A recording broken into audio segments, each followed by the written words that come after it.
If you want to get that epic victory royale, this is what you have to do.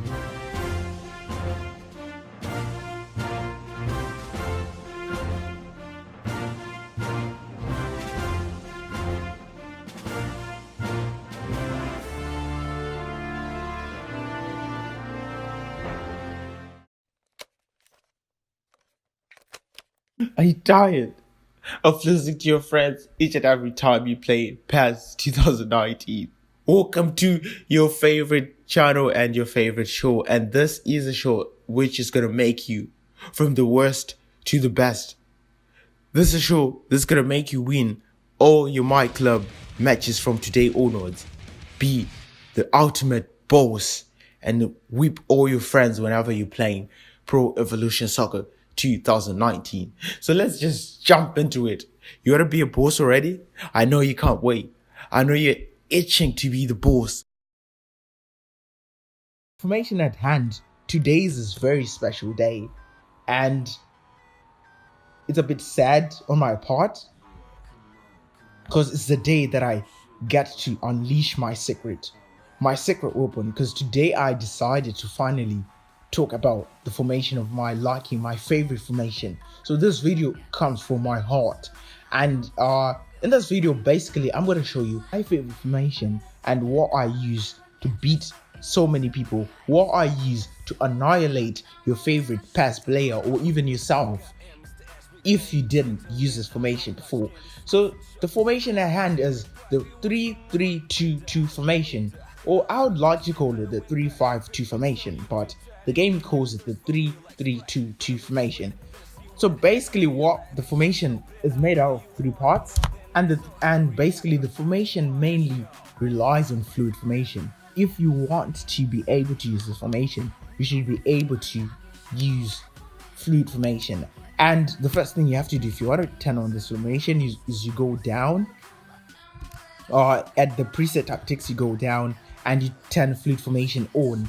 And after you turn fluid formation on, right, at kickoff you then put it in this manner.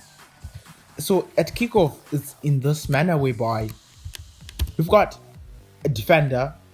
So the keeper, of course, I'm not going to touch about it because the keeper, you can't really move him. So we've got the first defender. You should drag him and put him a bit closer to the keeper so that his rating bar gets to be right on the head of the keeper, and you just drag him down.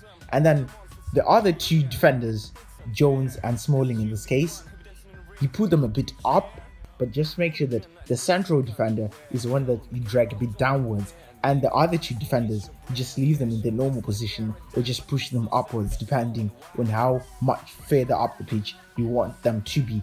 And then it gets interesting. The defensive midfielder, this guy is literally the anchor of this whole formation, because he's the guy who tries to stop counter-attack football, and he tries to literally start a counter-attack football or maintain formation. So he's like the guardian of the galaxy. He's like the guardian of whatsoever happens to your team. So I'm gonna explain to you more, because there's more to him than just being in this position. So you drag him and put him right there as you see on the screen, and this is our position, the defensive midfielder. And we've got 2 center midfielders who play a very crucial role as well in keeping the possession aspect of the game. And we've got a left midfielder and right midfielder, and we've got 2 center forwards. This is at kickoff. And then after this you go to when in possession, because I said we're using fluid formation. And when in possession now, so there's not much difference from at kickoff and when in possession, but I would actually kind of when in possession I would kind of encourage you, if you have 2 center forwards, which I don't really encourage, but in this case, because in Manchester United they don't have a very good second striker, so I like to keep it strictly with 2 center forwards. But in case, I would encourage you to use one of these 2 guys, these 2 center forwards, to make him a second striker in this regards, so that he gets to play much more of a creative role or creative duty in terms of the 2 forwards. One should be a pure center forward, and the other one should be a guy who can drop back and play as a false nine, who gets to to create that 1-2-1-2 to make those triangular through balls in between triangle passes, and stuff like that. And he also can be able to drop down and act like more of an attacking midfielder, because I think you can see it for yourself. This formation does not have an attacking midfielder. So this is how the formation should be when you are in possession. And when you're out of possession, it gets interesting. So when you're out of possession, I think you notice something. Luke Shaw and Lingard, which are my most wide or the wider midfielders, they drop down. They drop way down to a point whereby they are almost close to being left back and right backs, which I also, if they have that much stamina, I would encourage you to convert them into left backs and right backs. For instance, let me just illustrate that right now. So when you're in defense, right, like I say it, you have to drag one of these guys, put him down like just about here, depending on the stamina he has and how good of a defender he is. For example, Luke Shaw, I've no problems with making him a left back at all, because he's good at that, right? But in the case of Lingard, he's so much of a good midfielder.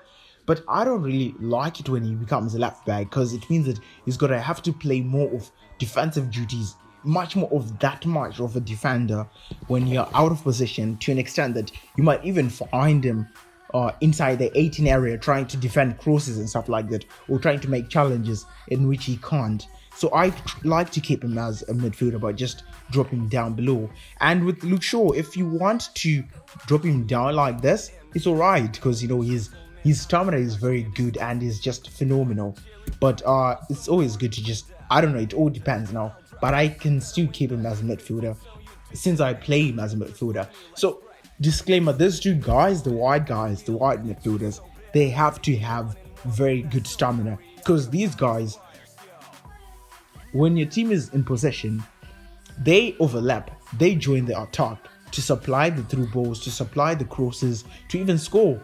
When you're out of position, they come back, drop down to become more of defenders as well, wide defenders, and mark or defend against wide wing play or wide play, as you other might call it, which means they become more like a 5 defender formation when you're out of position, which is great. And also when you're out of position, I would encourage you to make this guy, this one, to just make him drop down so that he becomes more of an attacking midfielder.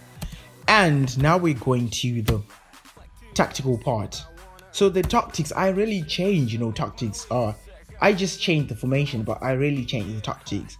So the tactics is still the same. I play position game, long pass, center, maintain formation, support range 3, because I like to play tiki-taka. So I like to keep my players as close to each other as possible. And with defense, all out defense, because I don't know, man, I just don't like frontline pressure, because I feel like it just puts my defenders in that slumber mode whereby they just sleep. They wait on the attacking players to mark and put pressure high up the field, and then they just sleep and just do nothing. So I like to keep it all out defense, containment area middle, pressuring conservative, defensive line. I like to keep it to 4 bars, and compactness, I like it super compact, super thick, very dense and compact. And I put it to 1, 2, 3, 4, 5, 6, 7, 8 bars literally. And advanced instructions, tiki-taka, like I said before, I like playing tiki-taka, so it's a must for me to play tiki-taka, and I turn it on. And attack, so this is why I was saying I'll explain the role of the defensive midfielder later. So when you're out of position, you'd want your defensive midfielder to always drop down, and safeguard your team from counter attacks and some other fast players. Like, you're working on a 3 defender formation, so it might become easy for you to concede, especially the fact that your 2 midfielders might go way up the field And when it's a counter attack, it means that you're now just left with 3 defenders, which might not be enough. So basically, I like to make this guy, to assign him to defensive duties, which means that he refrains from pushing way up the field, and it makes him act like the 4th defender when the team is in position or out of position, to an extent that when I'm out of position, I have literally 6 defenders in my team, which makes it very ultra defensive and very ultra attacking. Because when I'm in attack, I have 1, 2, 3, 4, 5, 6 attackers and 4 defenders. And when I'm in defense, when I'm out of position, I have 6 defenders as well, which makes it very much balanced. So exactly, defensive, which is attack 2, and with the defense, I think this now I like to keep it wingback. All right, so wingback is also a must, because wingback, like, we're dealing with a 3 defender formation, so wingback makes these 2 guys, like these white midfielders, know that they have to, as soon as they lose the ball, they have to drop back. Because if they don't, for example, someone like Lingard, he's not naturally a defender, so if he loses possession, he might take his time to drop back. But when you assign wing back, as soon as he loses the ball, he drops back and keeps guard of any wing play or something like that. And I like to keep it Som in the box as well. Or you can, the second defensive option, it all depends with what you want. But the key one is wing back. Very vital in this formation. And basically that's it for the formation. And I'm glad that you watched the video. Keep on watching the video and don't forget to subscribe. So I'll see you in the next video, guys. And this formation, guys, trust me, you're gonna tell me the results. This formation is the it formation, and it's this formation that makes you literally beat each and every opponent you're gonna face, be it in myclub, in PES League, or whatsoever. So take care, guys, and see you in the next video.